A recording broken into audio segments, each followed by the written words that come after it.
18वें अध्याय पर हम पहुंच गए हैं। आज 18वां अध्याय, शायद 19वां भी ले सकते हैं। तो तरह तरह से गुरु दत्तात्रेय अपने प्रिय शिष्य परशुराम जी को कहानियां सुनाकर, वृतांत सुनाकर उस आत्मा की झलक दिखलाना चाह रहे हैं। और 18वें अध्याय में हम देखते हैं कि दत्तात्रेय जी परशुराम जी को कहते हैं कि तुमने उस आत्म तत्व को अवश्य अनुभव कर लिया है। मैंने तरह तरह से तुम्हें उसे समझाने की चेष्टा की है और तुमने उसे समझ भी लिया है। तो ये बड़ी ही एक प्रिय घटना है, क्योंकि गुरु ऐसा है जिसे अपने शिष्य के बारे में पूरा ज्ञान होता है, शिष्य को नहीं होता। हम थोड़ा सा इधर उधर कुछ सीखते हैं तो हमें लगता है अरे हम तो सब जानते हैं, हमें भी बहुत प्रोग्रेस कर लिया है। लेकिन जब आप किसी सच्चे गुरु के साथ होते हैं ना, तो वो हमें बड़े ममता से, प्रेम से धीरे धीरे धीरे धीरे धीरे, जैसे फल पकता है अपने समय से, ऐसे ही आगे बढ़ते हैं साधना में। तो आज दत्तात्रेय जी परशुराम जी को कह रहे हैं, तुमने उस तत्व को अवश्य अनुभव किया है। और ये छोटी बात नहीं है। दत्तात्रेय जी ने कहा, जिनका मन दुनिया में फंसा होता है, वो चाहे परम ज्ञानी ही क्यों ना हो गए हों, सब शास्त्र पढ़ लिए हों, कई कलाएं सीख ली हों, वाक चतुराई हो, बहुत सारे गुण हो, लेकिन मन अगर दुनिया में जिनका फंसा रहता है, उनकी बुद्धि सूक्ष्म नहीं हो पाती। तो सूक्ष्म बुद्धि से ही इस आत्मा का अनुभव हो सकता है जो तुम्हें हुआ है। और आत्म तत्व है ही जब दुनिया से मन परे चला जाए। दुनिया की वस्तु, व्यक्ति, परिस्थिति हमारे मन को पकड़े ना, वहां होते हुए भी हमारा मन उनमें ना फंसा हुआ हो, ना रमा हुआ हो, तो अपने आप बुद्धि शुद्ध हो ही जाती है। तो दत्तात्रेय जी ने कहा, मोक्ष है क्या? केवल इस समय, इस मोमेंट में। ये बात हम सबको बड़े ध्यान से सुननी चाहिए। दत्तात्रेय जी कहते हैं, किसी भी इच्छा को लेकर मन में कोई भी संकल्प हो, अगर मुझे ये चाहिए, अब आने वाले समय में मेरे जीवन में मेरे को ये उपलब्धि चाहिए, संसार से ये चाहिए, ये चाहिए, यदि इसी पल हम उसका त्याग करते, पूर्ण त्याग संकल्पों का, वही मोक्ष है।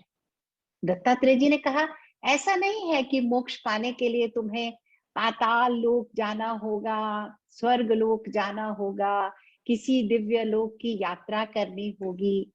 इसी समय, इसी पल जब तुम्हारा मन संकल्पों से मुक्त हो जाएगा, निरपेक्ष भाव में आ जाओगे, किसी चीज की कोई एक्सपेक्टेशन रहेगी ही नहीं, उसी पल तो आत्म तत्व ही है। फिर मन है क्या?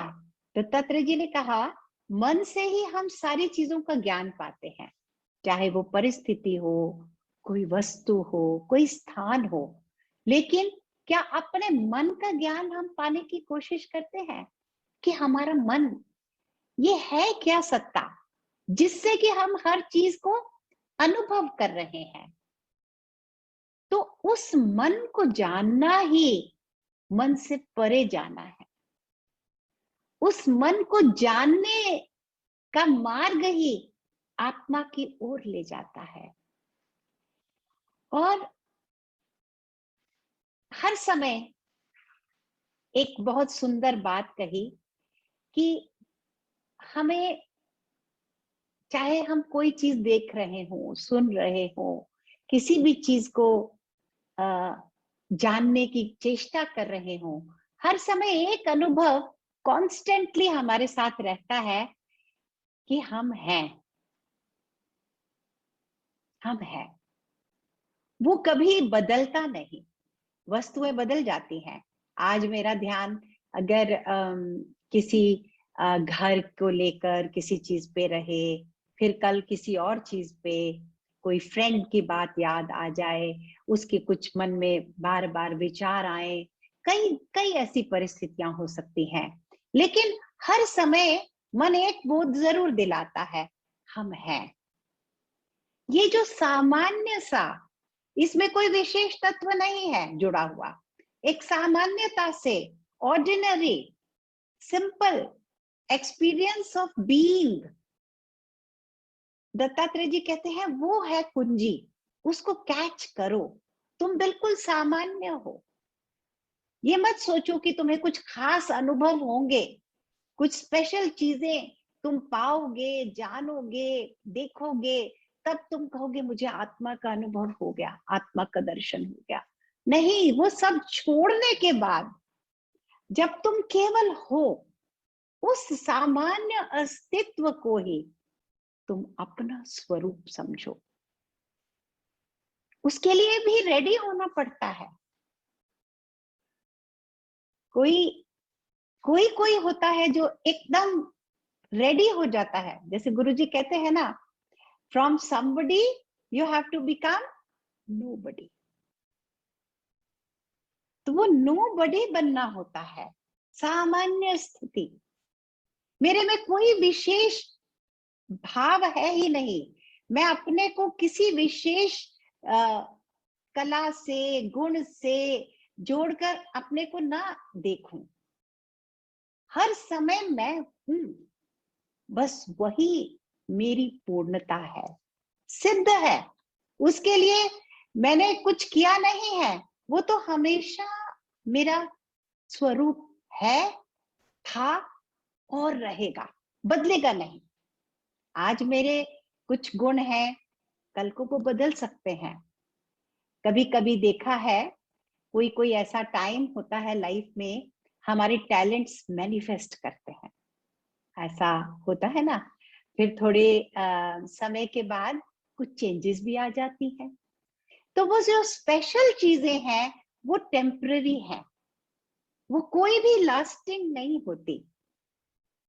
जो जन्मों तक हमारे साथ रहेगा वो तो हमारा होना, हमारा सामान्य एग्जिस्टेंस रहेगी। वो हमारा आत्म तत्व है, दत्तात्रेय जी ने कहा। तुम उसमें सिद्ध हो जाओ, उसमें तृप्त हो जाओ, किसी और वस्तु की तरफ तुम्हारा मन ही नहीं जाएगा। और जिसको ऐसे झलक मिल जाती है, एक बार झलक भी मिल जाती है ना उस पूर्ण तत्व की, जिसे किसी आवश्यकता, किसी चीज की भी आवश्यकता नहीं, किसी उपाधि की, किसी ओहदे की, किसी चीज से उसकी कमी नहीं होती, किसी चीज से वो बढ़ता नहीं, वो हमेशा एक जैसा रहता है वो भाव। उसकी झलक मिल जाने से ही दुनिया की हर चीज से मन परे चला जाता है। उसमें इतना तृप्ति है, उसके अंदर इतना आनंद है, शांति है। वही हमारा धन है। कहते हैं ना, समाधन से बड़ा कोई धन नहीं। ये धन हमेशा रहेगा। हमारे पास बहुत सारा धन है आज के समय में, बहुत सारे गुण भी हो सकते हैं। किसी में कोई टैलेंट होता है, किसी में कोई टैलेंट होता है। आज नहीं तो कल, और ज्यादा से ज्यादा इस जन्म तक ही वो साथ देगा। अगले जन्म में इतनी ठोस चीजें संसार की जो हमें इतना सुरक्षित अनुभव कराती हैं, वो एक पल में हमारा साथ छोड़ देती हैं। लेकिन मैं हूं, मैं हूं, और मेरे अंदर एक शक्ति है जिससे मैं चीजों को जानता हूं, देखता हूं। ये ही हमारा सामान्य स्वरूप है। ये बहुत गहरी बात है, इसके ऊपर ध्यान करना चाहिए, इसके साथ सूक्ष्मता से, पवित्र मन से इसके साथ जुड़ना होगा। पवित्र मन कौन सा है? पवित्र मन वही है जिसको दुनियादारी से जो थोड़ा दूर होता जा रहा है। वही है भाव जो मन को अशुद्ध करता है, मलिन करता है, जिसके द्वारा सारी नेगेटिव इमोशंस हमें जकड़ती है। Anger, jealousy, fear, lack. तो ये शुद्धता मन की जो है, इसके साथ बस ये अनुभव देखना, मैं हूं, मैं जानता ही हूं, मेरे अंदर ये जानने की क्षमता ईश्वर ने मुझे दी है। तो दत्तात्रेय जी कहते हैं, चेतन ही जो है वही तो जगत बन के चैत्य रूप से प्रकट हुआ है, वो अलग नहीं है। जिस पल तुम इस चैत्य पदार्थों से परे हो जाओगे, तुम चेतन को अनुभव करोगे। ये चेतन ही है जो जैसे शीशे में एक प्रतिबिंबित हो जाती है, कई चीजें सामने जो भी होता है उसकी बस परछाई पड़ जाती है। ऐसे ही ये जो जगत है, हमारे रिश्ते, हमारा जीवन, हमारा ये शरीर, हमारे फ्रेंड्स, हमारे रिलेटिव्स, ये सब एक परछाई की तरह है। इनका अपना अलग अस्तित्व है ही नहीं। अस्तित्व केवल चेतन का है, चैत्य पदार्थों का कोई अस्तित्व नहीं। तब परशुराम जी ने सवाल किया यहाँ पर। परशुराम जी ने कहा, ये बात मुझे कुछ समझ नहीं आ रही गुरुदेव, कि इतना ठोस जगत जिसको हम सब हर समय अनुभव करते हैं, और कई तरीके से हम, कई काम हमारे निकलते हैं, हर समय हम जगत की वस्तुओं को इस्तेमाल में लेते हैं, वो इतनी ठोस है, आप कहते हो वो सिर्फ एक परछाई है, उसका कोई एग्जिस्टेंस ही नहीं है। पर मुझे तो ऐसा फीलिंग है, अब परशुराम जी अपनी फीलिंग शेयर कर रहे हैं गुरु से, मुझे तो ऐसा लगता है कि ये दो द्वैत है इसमें। एक होता है कॉन्शियसनेस और एक होता है वर्ल्ड। वर्ल्ड जिसको हम एक्सपीरियंस करते हैं, उससे कुछ कुछ चीजें उसको यूज करते हैं, हमारे यूज में आता है, वर्ल्डली ऑब्जेक्ट्स, वर्ल्डली सिचुएशंस। तो ये झूठ कैसे है, ये भ्रम कैसे हो सकता है? तब दत्तात्रेय जी बड़े खुश हुए, उन्होंने कहा, क्योंकि ऐसा हो जाता है जब कभी कभी हमें ऐसा लगता है ना कि हम तो बड़े ऊंचे दर्जे के ज्ञानी हैं, तो कई बारी कोई चीज नहीं भी समझ आती तो हमें गुरु हमारे पूछते हैं, समझ गए? तो हम सब अपना सर हिलाते, कोई एक दूसरे को देखते देखते सब कहते हैं, हाँ समझ गए समझ गए। गुरु तो सब जानते हैं, कौन कितना समझा, कौन कितने पानी में है, हम कह देते हैं ना हम समझ गए, क्योंकि इस बात को हम लोग एक्सेप्ट नहीं करना चाहते। हाँ, तो ऐसी ही बात रामायण में हम देखते हैं कि याज्ञवल्क्य ऋषि जिसे भरद्वाज जी ने बड़े ऑनेस्टली कह दिया, भाई मेरे मन में तो अभी भी शंका है, मेरे मन में तो अभी भी शंका है, और सबके सामने तो मैंने नहीं बताया आपको, बहुत बड़ा सत्संग इकट्ठा हुआ, तो जब सब चले गए तो चुपचाप याज्ञवल्क्य जी को गुरु रूप बना के भरद्वाज ने अपने को उनके सामने प्रस्तुत कर दिया, अपनी शंका को। तो दत्तात्रेय जी ने कहा, बहुत अच्छी बात है परशुराम, कि तुम्हारे मन में किसी बात को लेकर शंका थी, तो तुमने मुझसे ये सवाल किया कि तुम्हारे को अभी भी ये शंका है। क्योंकि सच्चा शिष्य वही है जो गुरु से कोई चीज छुपाता नहीं, और बार बार प्रश्न करने वाले का ही तो ज्ञान सिद्ध होता है। जो मुमुक्षु है, जिसके अंदर जिज्ञासा है और जानने की, वो अपने अहम भाव को नहीं देखता, उसको महत्व किस बात का है, और जानूं और समझूं और पास जा सकूं। तो गुरु से नहीं पूछेंगे तो किससे पूछेंगे? तो परशुराम जी के इस प्रश्न को लेकर भी दत्तात्रेय जी ने उनकी बहुत प्रशंसा की। तो हमें क्या कैच कर सकते हैं एक और गुण जो हमें और आगे लेके जाएगा कि गुरु के साथ ऐसे इनोसेंटली कुछ छुपाने की आवश्यकता नहीं। गुरु से पर्दा करेंगे तो फिर गुरु अपना ज्ञान हमसे कैसे बांट पाएंगे? उस तत्व से हम कैसे जुड़ सकते हैं? सरल बातें हैं, बहुत सिंपल बातें हैं, हमारी डेली लाइफ में हम एक्सपीरियंस करते हैं, पर लेकिन यही हमारा मार्ग की रुकावट भी है। यही यदि हम इनको सही रूप से देख पाए तो आगे बढ़ने की भी बहुत संभावना हो जाती है। तब दत्तात्रेय जी ने कहा, दो तरीके देखने के होते हैं। सत्य क्या वस्तु है, तत्व रूप में सत्य क्या है, जो कभी कम नहीं होता। दुनिया की कोई भी वस्तु तुम ले लो, वो बहुत ठोस दिखाई देती है, तुम उनसे उन चीजों का बहुत इस्तेमाल भी करते हो, लेकिन इसी कारण से वो सत्य नहीं है। तुम एक चीज को देखते हो तो दूसरी चीज का अभाव हो जाता है। जैसे मैं कहूं कि मैं अभी इस समय इस स्क्रीन को देख रही हूँ, मेरे सामने एक स्क्रीन है, तो उसी समय में जो साइड में पेड़ पड़े हैं, कुछ और चीजें हैं, उनको देखते हुए भी नहीं देख पाऊंगी, क्योंकि मेरा ध्यान एक वस्तु पे है।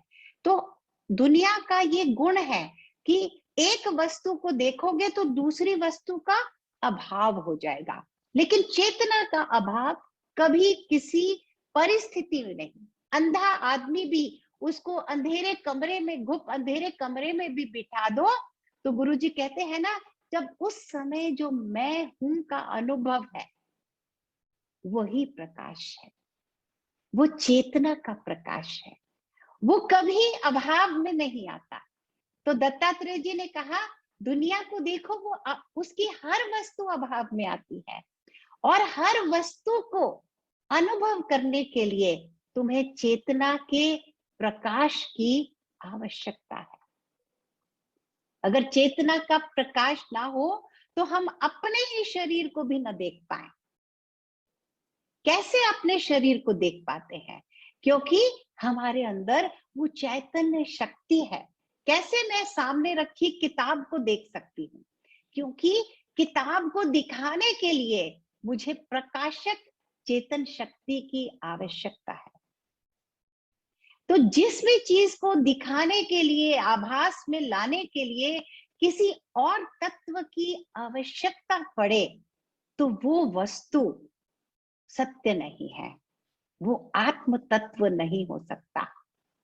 तो जब इस कसौटी पे तुम संसार को उतारोगे तो तुम पाओगे कि संसार भी प्रतिबिंब मात्र ही है।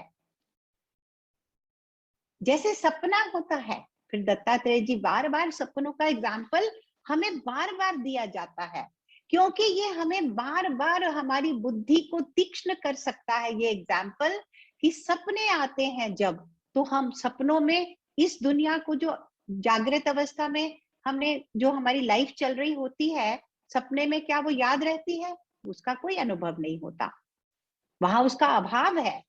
और सपने में हम एक नई दुनिया हमारा मन बना लेता है और उसमें हम खो जाते हैं।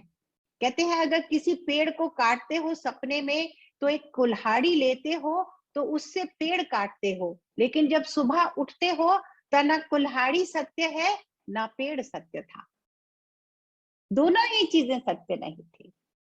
ऐसे ही जब हम जीते हैं, जीवन जीते हैं, सारी परिस्थितियां, सब इवेंट्स लाइफ के जब ज्ञान की दृष्टि से देखोगे, इस मापदंड से देखोगे कि वो टेम्पररी हैं और उनको अनुभव करने के लिए तो हमें चेतन आत्म तत्व की आवश्यकता पड़ती है, नहीं तो उनका अनुभव हो ही नहीं सकता।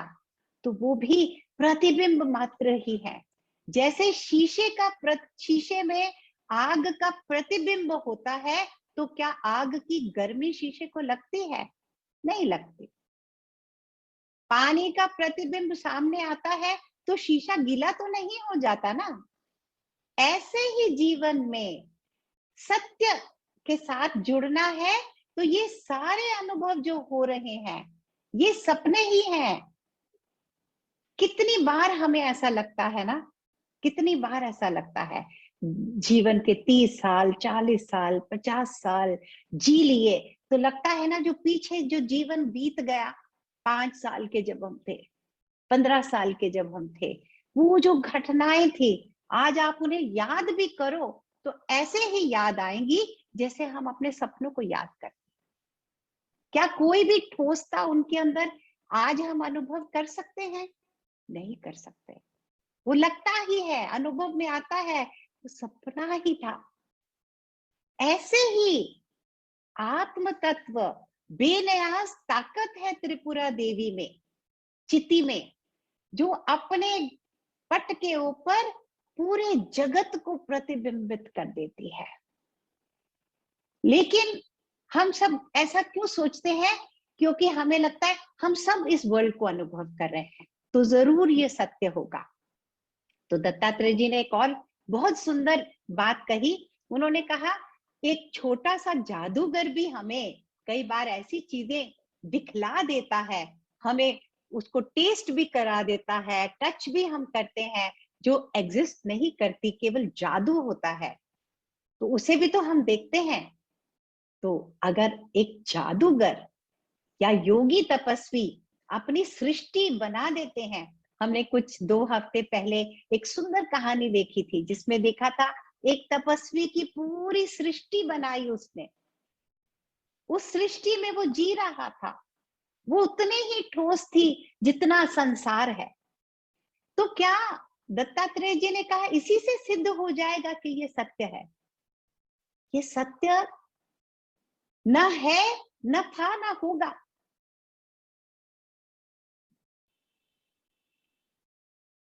केवल माया को आवरण, माया का आवरण डालकर त्रिपुरा शक्ति, चिति शक्ति ऐसे अपने को प्रकट कर देती हैं, और वो प्रकट करके उनमें पूरी तरह व्यस्त रहते हुए, उन सब में उनको प्रकाशित करते हुए भी वो अकेली इन सब से अलग है। इसीलिए प्रभु का एक नाम है ना, निरंजन। प्रभु अछूते ही रह जाते हैं, जैसे दर्पण अछूता ही है, सब प्रतिबिंब होने के बावजूद सबसे अछूता है। वही अपने में प्रकाशित करता है वस्तुओं को, लेकिन सबसे अछूता है। तो तुम उस अछूते तत्व को सूक्ष्म दृष्टि से उसके पास जाओ, उसको देखो, उसमें स्थित हो जाओ। वो समाधिस्थ मन में तुम्हें उसका अनुभव हो सकता है। और तुम्हारा मन समाधिस्थ तब तक नहीं होगा जब तक दुनिया को लेकर, संसार को लेकर तुम्हारे अंदर संकल्प होंगे।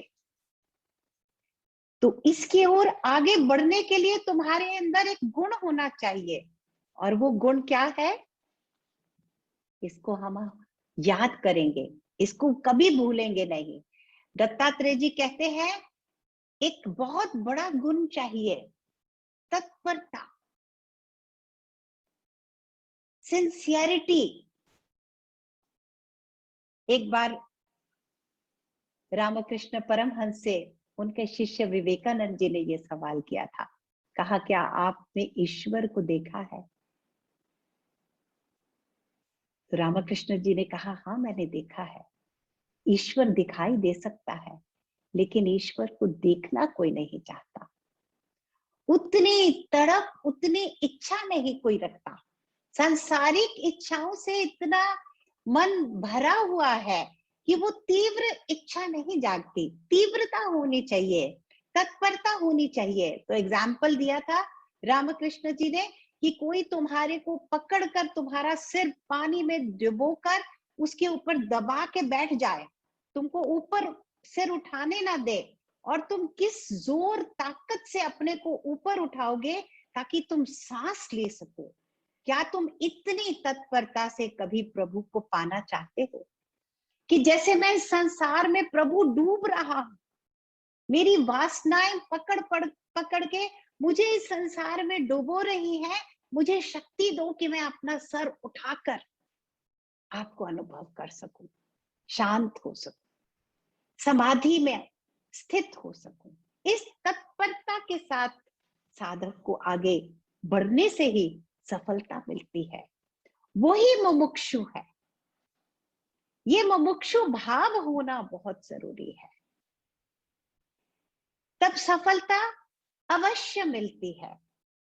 तो मोटा मोटी क्या समझें, यही समझ सकते हैं कि जब तक माइंड वर्ल्डली है, वर्ल्डली माइंड का क्या मतलब, हम कहते हैं, ये वर्ड यूज बहुत करते हैं कि this person is very worldly, this person is very worldly. One who believes that this world is only real, one who feels that whatever are my needs, my lack can be fulfilled only through the world, that is a worldly mind. तो बड़े संकल्प के साथ इस worldly mind से छुटकारा अपने को दिलाना है, यही मोक्ष दिलाएगा। और कुछ करने की आवश्यकता नहीं, क्योंकि आत्म तत्व तो मेरा स्वरूप ही है। मुझे कुछ और पाना नहीं है। बस जो है, मैं अभी तक जिन सीमित ज्ञान से मैं बंधन में हूं, उससे मुक्ति का रास्ता एक ही है, संकल्प का त्याग। सांसारिक संकल्पों को अभी त्यागने की शक्ति। तो मन वही है जिसमें संकल्प है। तो दत्तात्रेय जी ने कहा, जब मन ऐसे निर्विकल्प हो जाएगा तो वो मन आत्मा ही है। तो अब दोबारा परशुराम जी ने कहा, मन आत्मा ही है, लेकिन मन के सहारे ही तो मैं आगे बढ़ता हूं, मन को धोके ही तो मुझे मोक्ष मिलेगा, तो मन आत्मा कैसे हो सकता है। तो वही बात दत्तात्रेय जी दोहरा रहे हैं कि मन को हमने बढ़ावा दिया है इच्छाओं से। जहां इच्छा नहीं, अहम भाव नहीं, वहां मन है ही नहीं, वहां केवल आत्मा ही बच जाती है। तो साधन क्या होना चाहिए, इसके ऊपर विचार करना चाहिए। तो दत्तात्रेय जी से परशुराम जी ये भी जानना चाह रहे हैं कि ज्ञानियों में अंतर कैसे होता है। ज्ञानी तो बहुत है दुनिया में, यहां तक कि ईश्वर को भी देखो, ब्रह्मा, विष्णु, महेश, त्रिपुरा देवी, गणेश जी, जो जो हम प्रभु की इन रूपों को देखते हैं, देवताओं को देखते हैं, सब में थोड़ा थोड़ा एक भिन्न भाव होता है। किसी की कैसी स्वभाव दिखता है, किसी का कैसा स्वभाव दिखता है। भोलेनाथ बड़े भोले हैं, विष्णु भगवान को देखते हैं तो वो बहुत सौम्य भाव में रहते हैं, उन्हें कभी क्रोध नहीं आता। तो ये अब कैसे है, ये अलग कैसे हो सकता है जब एक ही ज्ञान है, आत्मा तो एक ही है। तो ये अंतर कहाँ से आता है। तो साधन क्या करना चाहिए, ये सवाल परशुराम के मन में उठ रहे हैं। तो आगे दत्तात्रेय जी कुछ लक्षण भी बताते हैं, ज्ञानियों के लक्षण, ज्ञानियों के अलग अलग होने के कुछ पीछे जाकर एक झलक दिखलाते हैं हमें। तो ये इसलिए नहीं हमें जानना कि हमें औरों को पहचानना है, औरों को के ऊपर एक जजमेंट पास करना है, ये बहुत इंपॉर्टेंट बात है। इसीलिए आगे बढ़ने से पहले मैं हम सबके साथ ये बात शेयर करना चाहती हूँ, ये अंतर्मुखी होने के लिए ये ज्ञान है, अपने को देखना है।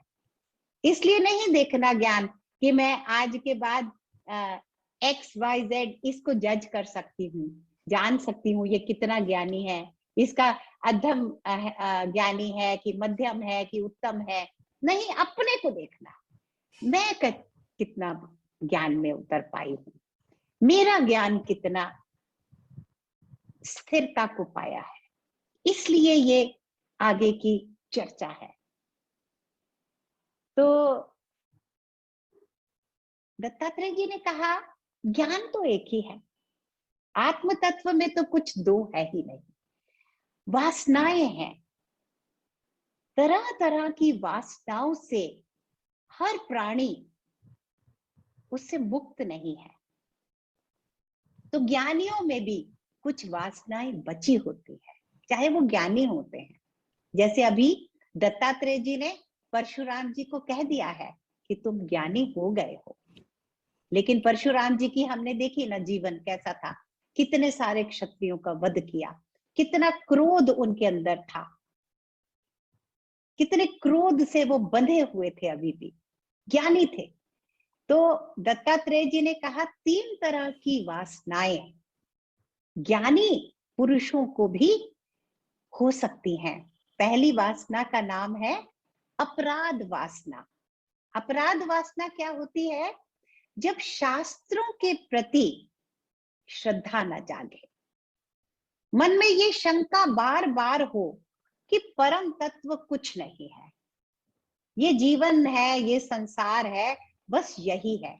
पढ़ने के बाद भी, बहुत कुछ जानने के बाद भी, बहुत सारा समय साधना में बिताने के बाद भी हम सबको इस बात को देखना है कि फिर भी ये शंका बनी रह सकती है। ये अपराध वासना है, हमें इसको अपने अंदर चेक करना है। और दूसरी वासना कर्म वासना। तो दत्तात्रेय जी ने कहा जन्मों से हम कर्म करते आए हैं, अच्छे कर्म, बुरे कर्म। तो जो हम बुरे कर्म करते हैं, उनकी वासनाओं की मलिनता के कारण सब सामने स्पष्ट आत्म तत्व का दर्शन हो जाए, ईश्वर का दर्शन हो जाए, सत्संग में भी हमें बैठने का संजोग हो जाए, तो भी आत्म तत्व नीचे गले के नहीं उतर पाता, कहीं बात बनती नहीं, क्योंकि कर्म वासनाओं से आदमी का छुटकारा कई जन्मों तक कभी कभी नहीं होता। तो इसका उपाय भी बताया है, केवल ईश्वर की कृपा से ये वासनाओं से हमें मुक्ति मिलती है। इसीलिए कई जन्मों तक अपने प्रारब्ध कर्मों को भोगने के बाद ही हम अपने कर्मों से मुक्त हो पाते हैं। तो कई ज्ञानी पुरुष भी ऐसे होते हैं जो अपनी कर्मों की वासनाओं का अभी भी उन्हें देखना पड़ रहा है, कर्मों की वासनाओं को।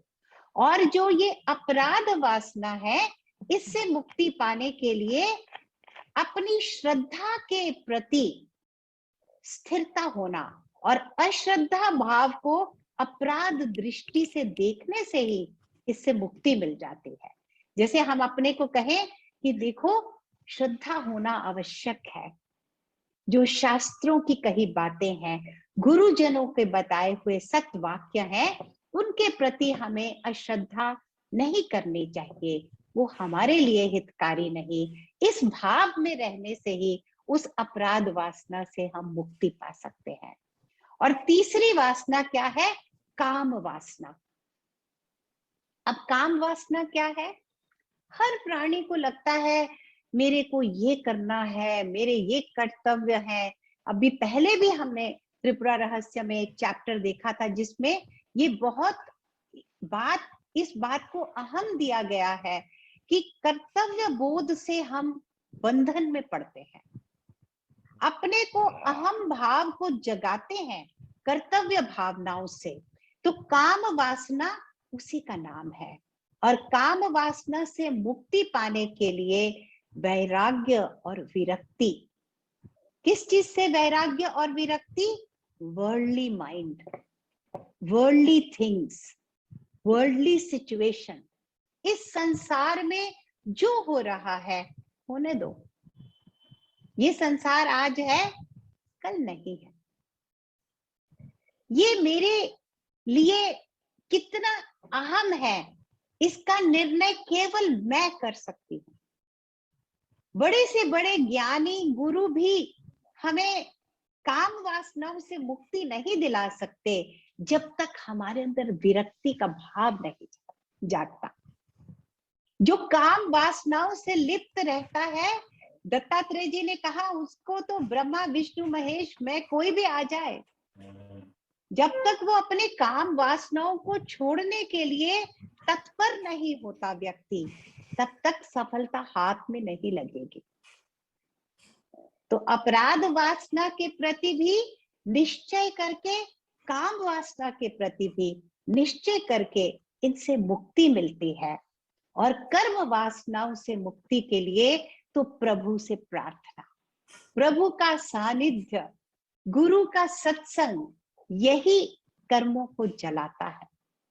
गुरु जी कहते हैं सत्संग के फल ही कर्मों को जलाते हैं, सेवा और सत्संग। सत्संग में जब हम प्रभु को याद करते हुए आंखें नम हो जाएं तो जन्मों के कर्म धुल जाते हैं। तो यही संकल्प रह जाना चाहिए, सत संकल्प, शुभ इच्छा, इससे ही सफलता मिल सकती है। तो आज के लिए काफी हो गया, बाकी अगले वीक देखेंगे। बहुत हमें अपने को अंदर झांकने के लिए बहुत सा मटेरियल दिया है आज के सेशन ने।